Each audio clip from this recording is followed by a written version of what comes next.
मकर संक्रांती म्हणजे फक्त तिळगुळ नाही, ती आहे जुने विचार सोडून नवे आयुष्य स्वीकारायची सुरुवात. आज आपण सूर्याप्रमाणे अंधारातून प्रकाशाकडे जातोय, पण खरं सांगू, आजची पिढी अंधारातच आहे. Over thinking, depression, stress, relationship pressure, career confusion, सगळं अंधारात आहे.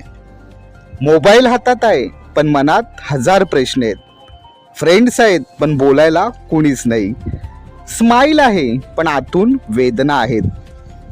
आणि समाज काय म्हणतो? स्ट्रॉंग राहा, रडू नका, इग्नोर करा. पण मन इग्नोर होत नाही. ते ऐकायला कोणीतरी हवं असतं, आणि यालाच म्हणतात काउन्सिलिंग. काउन्सिलिंग म्हणजे वेडेपणा नाही, काउन्सिलिंग म्हणजे स्वतःला समजून घेण्याचं धाडस.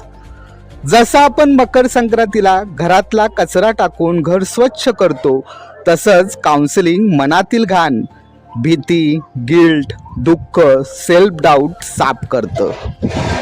जसं पतंग आकाशात उडतो दोऱ्यावर विश्वास ठेवून, तसं आयुष्य उडायला शिकतं काउन्सिलरवर विश्वास ठेवून.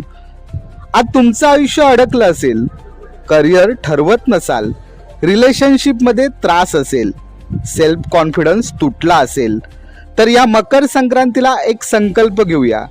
मी स्वतःसाठी मदत घेणार. तिळगुळ घ्या, पण मनात गोडवा ठेवा, राग सोडा आणि स्वतःशी मैत्री करा. This Sankranti choose mental peace over people प्लेझिंग.